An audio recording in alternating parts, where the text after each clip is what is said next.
கிராம மிஷனரி இயக்கம் வழங்கும் கிராமிய நேரம் என்ற இந்த நிகழ்ச்சிக்கு உங்களை அன்புடன் வரவேற்கிறோம். கிராம மிஷனரி இயக்கம் கடந்த 27 ஆண்டுகளாக சிறுவர் மற்றும் வாலிபர் மத்தியில் ஊழியம் செய்து வருகிறது. 800க்கும் மேற்பட்ட மிஷனரிகளோடு தமிழ்நாட்டில் உள்ள 38 மாவட்டங்கள் உட்பட ஆந்திரா, ஒடிசா, கர்நாடகா, சத்தீஸ்கர், ஜார்க்கண்ட் மற்றும் மத்திய பிரதேசம் ஆகிய மாநிலங்களிலும் நற்செய்தி பணியை செய்து வருகிறது. எமது இலக்கு 1,00,000 கிராமங்கள், 7,000 மிஷனரிகள், ஒவ்வொரு மாநிலத்திலும் 500 மிஷனரிகள்.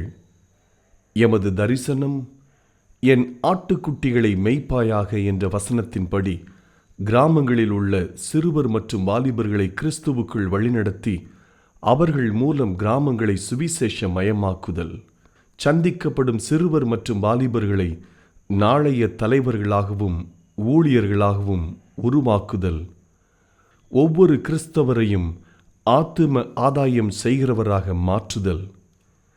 இப்பொழுதும் எமது நிகழ்ச்சிகளை ஜெபத்துடன் பார்த்து பயனடையுங்கள். செயல்படும் கிறிஸ்தவர்களாக தேவனுக்கு உங்களை அர்ப்பணிப்பது உறுதி. நீங்கள் ஜெபிச்சதுக்கிட்டீங்களா? அவர் பதில் கொடுப்பாருங்க. சில தாமதங்கள் ஆகலாம், அவிசுவாசமா செய்தி வரும், சிலர் வருவாங்க. உன் விசுவாசத்தை குலைக்கிறதுக்குன்னே சிலர் வருவாங்க. ஜெபத்திற்கு பதில் வருவதற்கான கையளவு மேகம் கூட, ஒரு சின்ன அடையாளம் கூட தெரியல நினைக்கிறீங்களா? நீங்கள் விடாதீங்க, அவரை பலவந்தம் பண்ணுங்க. உங்களுடைய விசுவாசத்தின்படி அற்புதத்தை கட்டாயம் ஆண்டவர் செய்வார். இயேசு கிறிஸ்துவின் இனிய நாமத்தினாலே கிராம மிஷனரி இயக்க குடும்பத்தின் சார்பாக இந்த கிராமிய நேரம் இந்த நிகழ்ச்சிக்கு உங்களை அன்போடு கூட வரவேற்கிறோம். நீங்கள் நல்லா இருக்கிறீங்களா? எனக்காக நாங்கள் செய்து வருகிற ஊழியத்திற்காக நீங்கள் ஜெபிக்கிறீர்கள். இன்னும் அதிகமாக நீங்கள் ஜெபிக்கும்படி அன்பை வேண்டுகிறேன். நாளுக்கு நாள் இந்த ஊழியத்தின் எல்லைகள் விரிவாகி கொண்டே போகிறது. அநேக மிஷனரிகள் பயிற்சிக்காக எங்களிடத்தில் சேர்ந்து கொண்டே இருக்கிறார்கள். நீங்கள் ஜெபித்து கொள்ளுங்கள். எப்பொழுதுமே எனக்கு ஆசை, முதல்ல மிஷனரிகள் எழும்பணுங்க. நீங்களும் அப்படி ஜெபிங்க. அறுவடை மிகுதிங்க. ஒரு ஊழியக்காரர் இருந்தால் ஆத்மாக்கள் வந்துடுவாங்க. ஒரு கணேசன் ரட்சிக்கப்பட்டால் போதுங்க. அல்லேலூயா. ஆயிரக்கணக்கான லட்சக்கணக்கான ஜனங்கள் ஆண்டவர் அண்டையிலே கட்டாயம் சேர்க்கப்படுவார்கள். அப்போ அந்த கணேசன் எழும்புவதற்கு நீங்கள் ஜெபிக்கணும்ல. அதனால் மிஷனரிகளுக்காக நீங்கள் ஜெபியுங்கள். மிஷனரிகளை தாங்குகிற மாதந்தோறும் மிஷனரி ஸ்பான்சர்கள் எழும்பும்படி நீங்கள் ஜெபியுங்கள். ஒருவேளை உங்களோடு கூட ஆண்டவர் பேசுவார். ஆனால் உங்கள் பிள்ளைகளின் பெயர்களை பொருதனையோடு ஒரு மிஷனரியை நீங்கள் தத்தெடுங்கள். ஒருவேளை நான் ஏற்கனவே ஒரு மிஷனரியை தாங்குறேன்னு சொல்கிறீங்களா? 2வது ஒரு மிஷனரியை நீங்கள் தாங்குங்க. இயேசுவை அறியாத இடங்களில் இயேசுவை அறிவிக்கிற ஊழியத்திற்கென்று நீங்கள் ஜெபியுங்கள், கொடுங்கள், பங்கு வருங்கள். கர்த்தர் உங்களை கட்டாயமாக ஆசீர்வதிப்பார். ஆமென். அல்லேலூயா.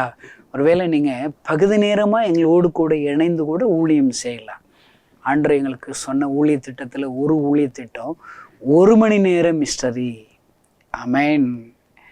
டெய்லி 1 மணி நேரம் மாத்திரம் நீங்கள் ஊழியம் செய்ய உங்களுக்கு முடியுமாங்க? என் கூட சேர்ந்து தொடர்பு கொள்ளுங்க.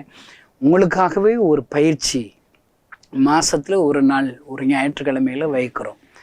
எங்களோட தொடர்பு கொள்ளுங்கள். உங்களுக்கு நன்றாக ஒரு பயிற்சி கொடுக்குறோம். ஆண்டவர் உங்களை ஆசீர்வதிப்பார். பாருங்கள், 1 மணி நேரம் மாத்திரம் திராட்சை தோட்டத்தில் வேலை செய்ப்பான்னு கூப்பிட்றாரு. 1 மணி நேரம் ஆண்டவருடைய அழைப்பை ஏற்று வேலை செஞ்ச அவனுக்கு முழு சம்பளம் கொடுக்குறாரு. ஆமென். அல்லேலூயா. ஏசப்பாவுக்காகுங்க. உயிரோடு இருக்கிற எல்லா நாளும் ஏதாயிலும் ஒரு ஊழிய செய்யணும். அதுக்காக தான் ஆண்டவர் உங்களை ரட்சித்திருக்கிறார், அபிஷேகத்திருக்கிறார். பாருங்கள், இன்னும் நீங்கள் பேங்க்லேயோ இல்லை டீச்சர் வேலை பார்க்குறீங்களா, இல்லை ஏதோ ஒரு ப்ரைவேட் கம்பெனியில் வேலை பார்க்குறீங்களா, ஏதாயிலும் ஒரு அரசாங்கத்துறைகளில் வேலை பார்க்குறீங்களா, நீங்களும் எங்களோடு கூட இணைந்து ஊழியம் செய்யலாம். அவர்களுக்கு பேர் நற்செய்தியாளர்கள் என்று பேர் வைத்திருக்கிறோம். எங்களுக்கு 120 சீசர்கள் போல் 120 நற்செய்தியாளர்கள் தேவை. நீ இருக்கிற பகுதிகளிலேயே எங்களோடு இணைந்து ஊழியம் செய்யலாம். நீங்கள் ஏதாயிலும் நாங்கள் அனுப்புகிற ஒரு திருச்சபையிடத்தில் போய் உங்களுடைய சாட்சிகளை சொல்லி ஆண்டவர் உங்களுக்கு சொல்லுகிற செய்திகளை நீங்கள் அறிவிக்கிற நற்செய்தியாளர்களாக எங்களோடு கூட நீங்கள் தொடர்பு கொள்ளலாம். அப்படி நீங்கள் விரும்புவீர்களானால் எங்களோடு நீங்கள் தொடர்பு கொள்ளுங்க. உங்களுக்காகவும் நாங்கள் ஒரு பயிற்சி வைக்கிறோம். கட்டாயமாக பயிற்சியில் பங்கு பெற்று நீங்கள் ஆண்டவருக்காக பிரகாசிப்பதற்கு அது உங்களுக்கு உதவியாக இருக்கும். எல்லோருமே இப்பொழுது தேவனுடைய வார்த்தைக்கு நேராக நாம் கடந்து செல்வோம். இன்றைக்கு உங்களோடு கூட பேசும்படி ஆண்டவருடைய சமூகத்தில் நான் ஜெபித்த போது மார்க்கு சுவிசேஷ புஸ்தகம் 5ஆம் அதிகாரத்தில் 35வது வசனத்திலிருந்து ஒரு காரியத்தை கற்றுக் கொடுக்கும்படி ஆண்டவர் எனக்கு சொல்லிக் கொடுத்தார். அவர் இப்படி பேசி கொண்டிருக்கையில் ஜெப ஆலய தலைவனுடைய வீட்டிலிருந்து சிலர் வந்து, உம்முடைய குமாரத்தை மரித்து போனால் இனி ஏன் போதகரை வருத்தப்படுத்துகிறீர் என்றார்கள். அல்லேலூயா. அந்த செய்தியுடைய தலைப்பு என்ன தெரியுமாங்க? ஏன் போதகரை வருத்தப்படுத்துகிறீர்கள்? அல்லேலூயா. இப்போ பாருங்க, இந்த சம்பவத்தை நீங்கள் பார்க்குறீங்க. அவர் பாருங்க, தன்னுடைய மகள் சுகம் இல்லாமல் வியாதி படுக்கையில் மறிக்கிற நிலைமையில் இருக்கிறாங்க. அந்த மகளுக்காக ஏசப்பா இடத்துல வந்து முறையிடுகிறார். அது ஒரு சர்ச் லீடர் என்று போட்டிருக்கிறது. அந்த தலைவனுடைய அழைப்பை ஏற்று வீட்டுக்கு போகிறார். போகிற வழியில் நிறைய டைம் டிலே ஆகுது. அல்லேலூயா. ஏன்னா பெரும்பாலான ஸ்திரீ வேற வந்துடுறாங்க, ஜன கூட்டமாக இருக்குது. அவ ஏசுனார்கிட்ட நேரடியாக வந்து அழலை, ஜெபிக்கலை. அவளுக்கு விசுவாசம் பெருசுங்க. இன்னைக்கு அந்த பெரும்பாடுள்ள ஸ்திரீக்கு இருக்கிற விசுவாசம் இன்னைக்கு இருக்கிற தமிழ்நாட்டு கிறிஸ்தவங்களுக்கு வந்துருச்சுன்னா என்னைக்கோ பெரிய ஒரு எழுப்புதல் வந்திருக்குங்க. நான் அவரை பார்க்க போகிறதில்ல, அவர்கிட்ட அழ போகிறதில்ல, என் பிரச்சனைகளை சொல்ல போகிறதில்ல. அவள் முடிவு பண்ணிட்டாங்க, நான் சும்மா வசரத்தின் ஓரத்தை தொடுவேன், நான் சுகமாயிருவேல. அவர் வல்லமை உள்ள தெய்வம் இல்லைங்க. என்ன விசுவாசம் பாருங்க. இயேசுவை சந்திப்பதற்கு முன்பாகவே பதிலை கன்ஃபார்ம் பண்ணிட்டாங்க. நான் என்னுடைய ஜெப வாழ்க்கையில் ஜெபம் பண்ண போகிறதுக்கு முன்னாடியே இன்னைக்கு நான் எதற்காக ஜெபிக்க போகிறேன், எந்த அற்புதங்கள் பெறணும்னு சொல்லி ஜெபிக்க போகிறேன்னு சொல்லி முடிவு பண்ணுறேன்.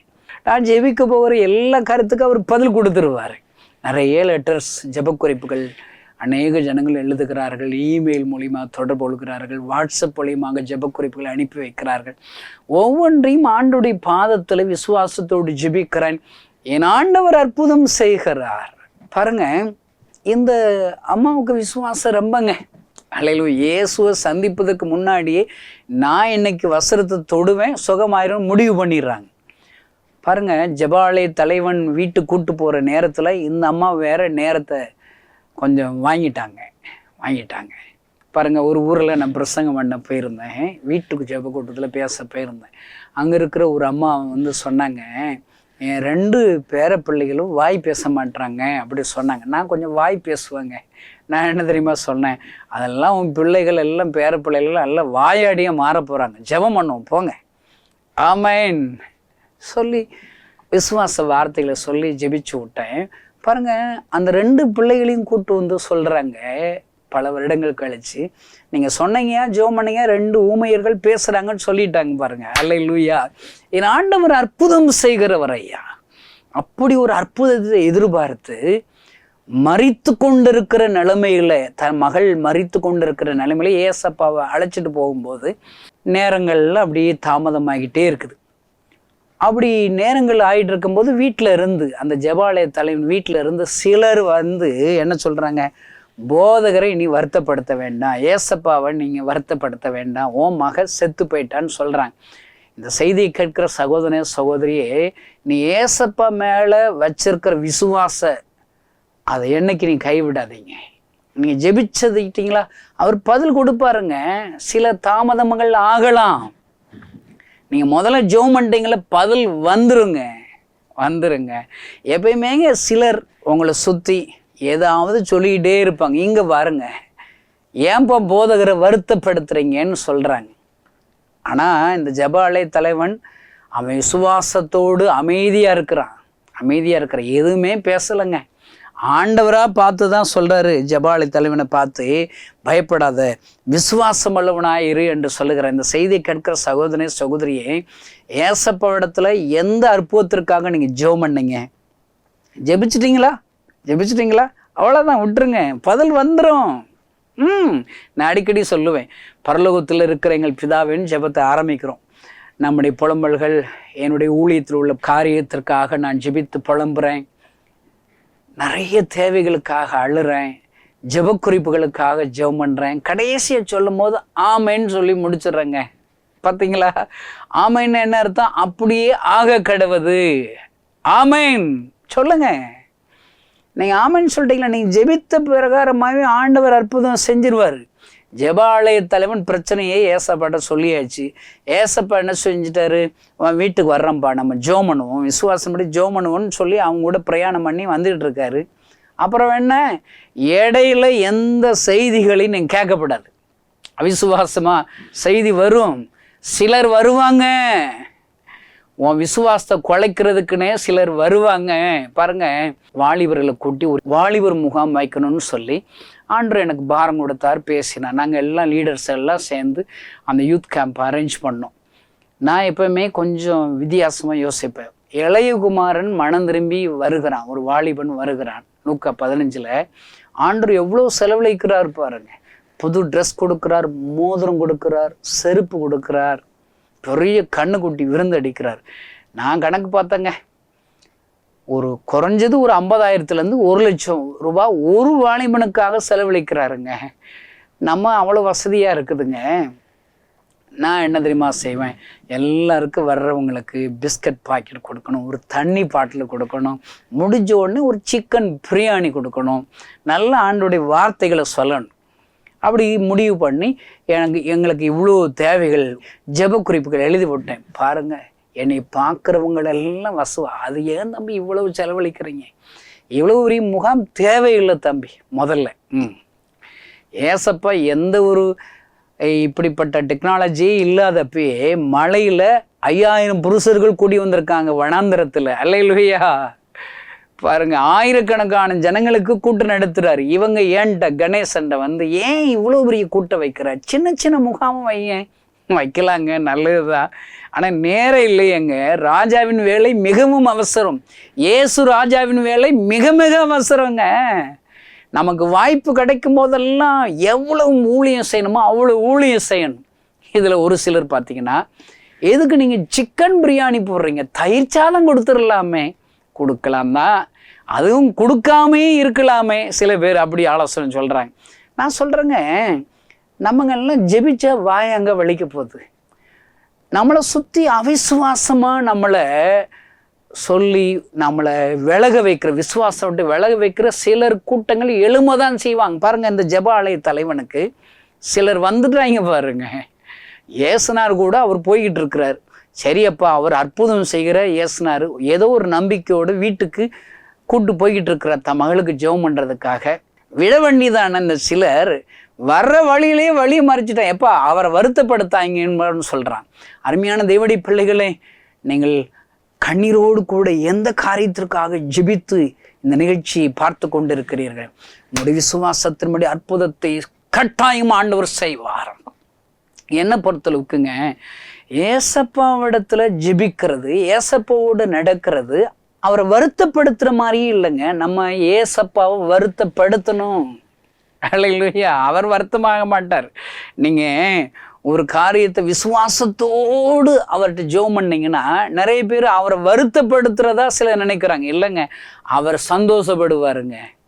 பாருங்க, ஆபிரகாம் ஆதியாகமம் 18 நீங்கள் வாசித்து பாருங்க. பின்னும் ஆபிரகாம் ஆண்டவருக்கு முன்பாக நிற்கிறான். ஆண்டவர் அங்கே தீர்க்க தரிசனம் சொல்லிட்டார், எல்லாத்தையும் நான் அழிக்க போகிறேன்பான்ட்டார்.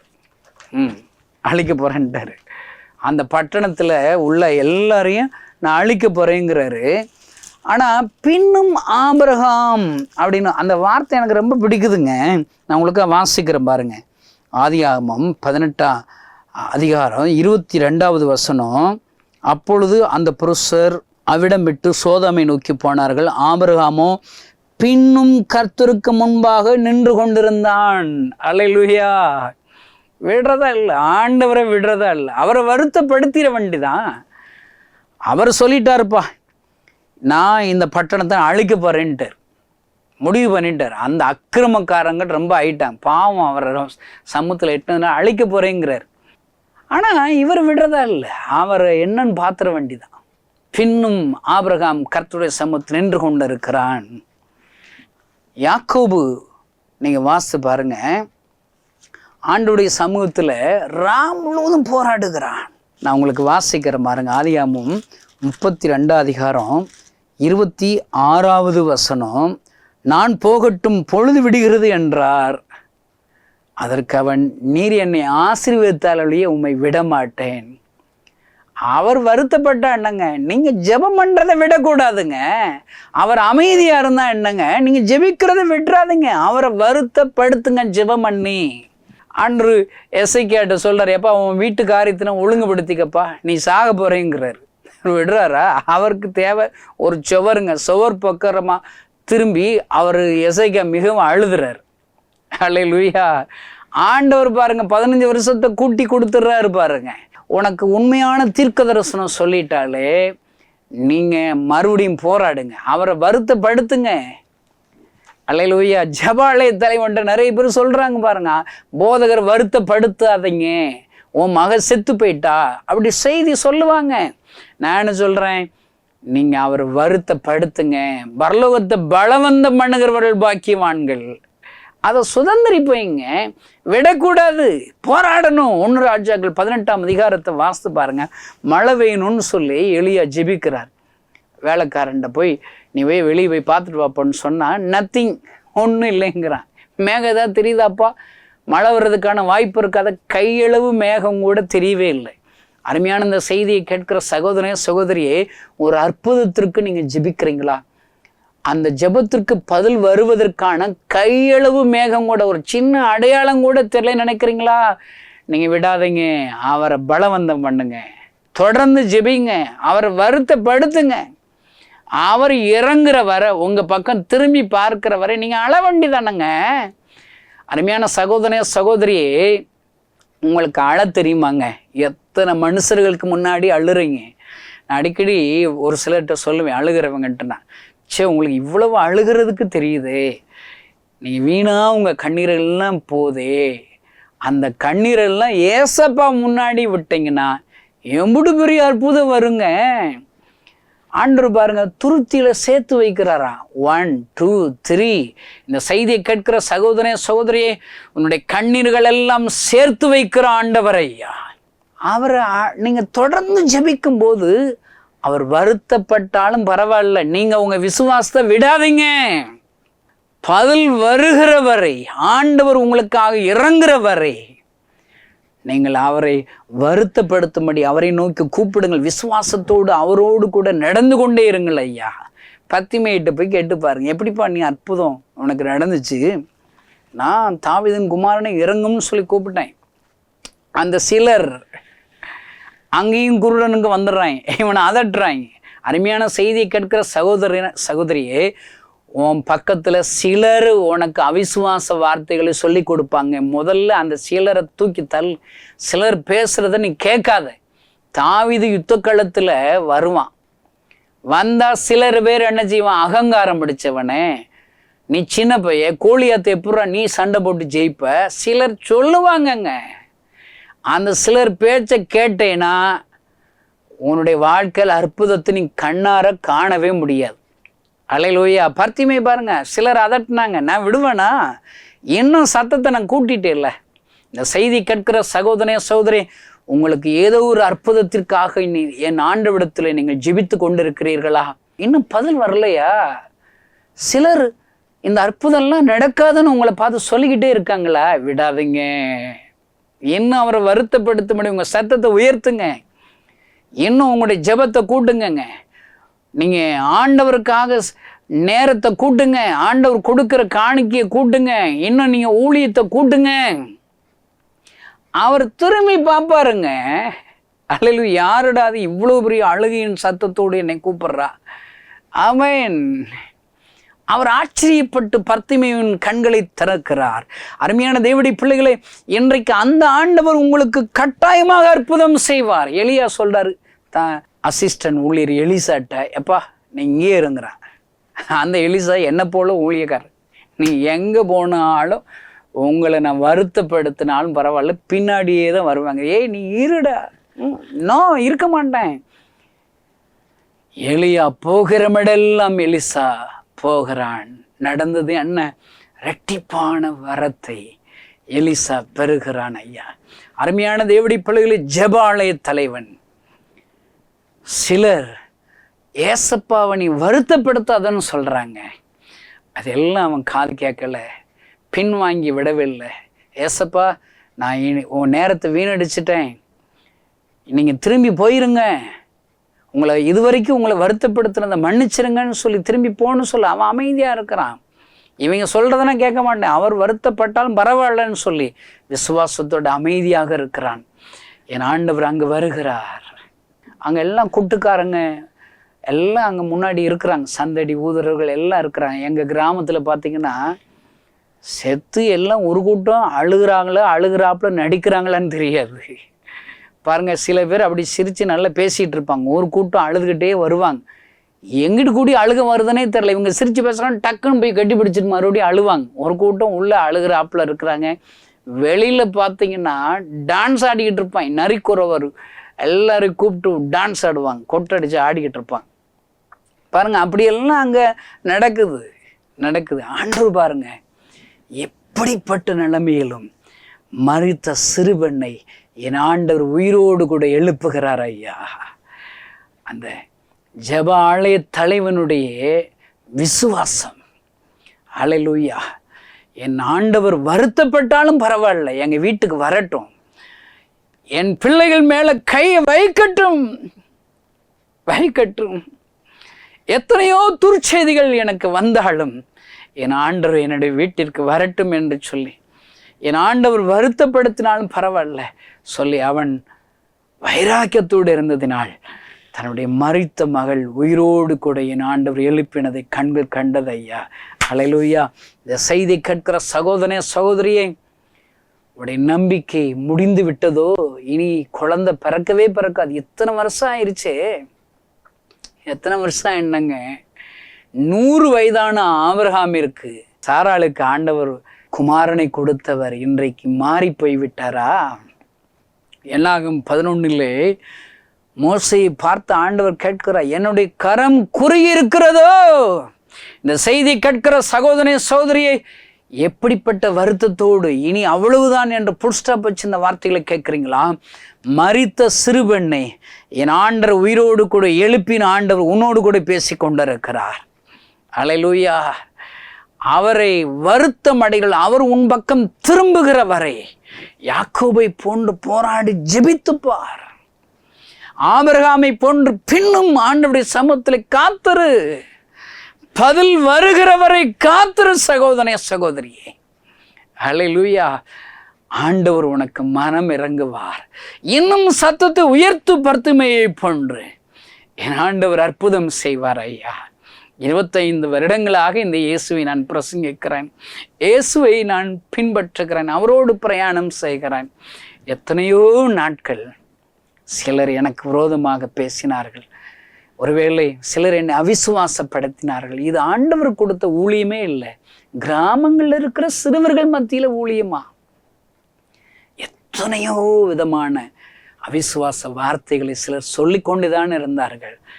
ஆனாலும் நான் இயேசுவை மாத்திரம் பார்த்தேன். ஏனென்றால் இயேசு எனக்கு 6 மாதத்தில் செத்து போயிடுவேன்னு சொல்லி டாக்டர்கள் கைவிட்ட என்ன அவர் தானே உயிர் கொடுத்தார்.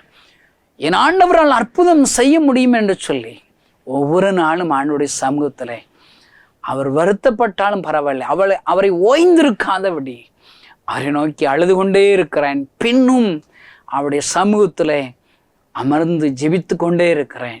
இந்த கணேசனுடைய ஜெபத்திற்கு பதில் கொடுக்கிறாரே, இன்றைக்கு உங்களுடைய ஜெபத்திற்கும் என் ஆண்டு பதில் கொடுப்பார் ஐயா. அல்லேலூயா. நான் சொல்கிறேன், ஏசப்பா வருத்தப்படுத்துங்க, ஜெபித்து ஜெபித்து ஜெபித்து வருத்தப்படுத்துங்க. கையளவு மேகம் வருகிற வரை பேரிச்சலின் சத்தம் கேட்கப்படுகிறது தான் ஆண்டவருடைய சித்தங்க. அதற்கு நீங்கள் இன்னும் அவரிடத்து சமூகத்தில் போராடுங்க. ஒரு முறை ஜெபம் பண்ண பதில் வரல, 2 முறை ஜெபம் பண்ண பதில் வரல, 3ஆவது முறை ஜெபம் பண்ணுங்க, 4ஆவது முறை ஜெபம் பண்ணுங்க. அல்லேலூயா. அவரை போராடி வருத்தப்படுத்துங்க. ராமுழுதும் நான் போகட்டும்னு சொன்னாலே யாக்கோபு போராடி ஜெபிக்கிற அந்த ஆண்டவர் தான் இன்றைக்கு உங்களோடு பேசி கொண்டிருக்கிறார். அல்லேலூயா. ஏசப்பாவை வருத்தப்படுத்துங்க. நம்ம அப்பா தானங்க அவரு. உங்களுக்காக ஜீவனை கொடுத்தவர், உங்களுக்காக ரத்தம் சிந்தினவர், மரித்தும் அடக்க மனப்பட்டு 3ஆம் நாள் உயிரோடு கூட எழுந்த ஆண்டவர் உன் கூட இருக்கிறார். அப்படியே சமூகத்தினை அழும்போது அவரும் உனக்காக அழுவார். கூப்பிடுங்கள் ஐயா, அவரை வருத்தப்படுத்தும்படி நீங்கள் கூப்பிடுங்கள் ஐயா. ஆண்டவர் மனமிறங்கி ஜெபாலய தலைவனுடைய மகளை தொட்டது போல உங்களுடைய வாழ்க்கையில எந்த அற்புதம் வேணுமோ அந்த அற்புதத்தை செய்வார். கண்களை மூடி நாம் ஜெபிப்போம். பரலோகத்தில் இருக்கிற எங்கள் அன்பு தகப்பனே, ஆண்டவரே, சிலர் அவரை வருத்தப்படுத்தாதீரும், இனி அந்த அற்புதம் நடக்கவே நடக்காது என்று சொன்ன போதும் கூட ஜெபாலய தலைவன் விசுவாசத்தோடு உம்மை பின்தொடர்ந்தது போல இந்த செய்தியை கேட்கிற ஒவ்வொருவரும் உம்மை பின்தொடர உதவி செய்வீராக. சிலர் எத்தனையோ அவிசுவாச வார்த்தைகளை இந்த செய்தியை கேட்க ஒவ்வொருத்தில் சொன்னாலும் அவர்கள் உம்மை பின்தொடர விசுவாசம் உள்ளவர்களாக இருக்க உதவி செய்வீரான சொல்லிப்பிக்கிறோம். அவர்கள் எந்த காரியத்தில் விசுவாசிக்கிறார்களோ அந்த காரியத்தில் ஒரு அற்புதத்தை செய்வீராக. உம்முடைய கரம் தொடட்டும், மகிமை தொடட்டும், உம்முடைய வல்லமை விளங்கச் செய்வீராக. அற்புதம் எதிர்பார்க்கிற அற்புதம் நடப்பதாக இயேசுவின் நாமத்தினாலே நீர் அப்படியே சேபர்க்கா ஸ்தோத்திரம். இயேசுவின் நாமத்தினால் பிதாவே, ஆமென். இந்த செய்தி நிச்சயமாக உங்களை செயல்பட தூண்டிருக்கும் என விசுவாசிக்கிறோம்.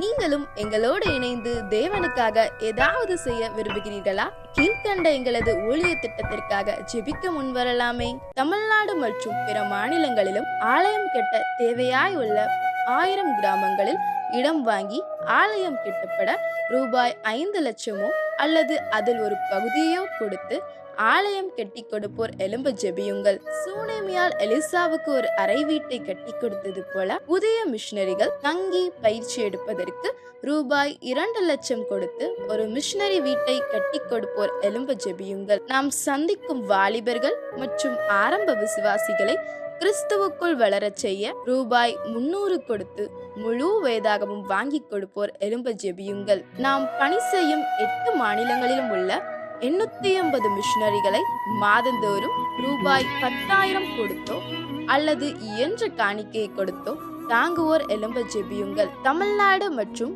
பிற மாநிலங்களிலும் துரிதமாக சுவிசேஷம் அறிவிக்கவும் பின்தொடர் பணிக்காகவும் சுவிசேஷ வாகனங்கள் வாங்கி கொடுப்போர் எழும்ப ஜெபியுங்கள். தங்கள் வாலிப மற்றும் சிறு பிள்ளைகள் ரட்சிக்கப்பட, அபிஷேகிக்கப்பட மற்றும் இயேசுவுக்கு சாட்சியுள்ள பிள்ளைகளாக வளர கண்மணி பிள்ளைகள் இயேசுவுக்காக திட்டத்தில் தங்கள் பிள்ளைகளை இணைக்கிற பெற்றோர்கள் எழும்ப ஜெபியுங்கள்.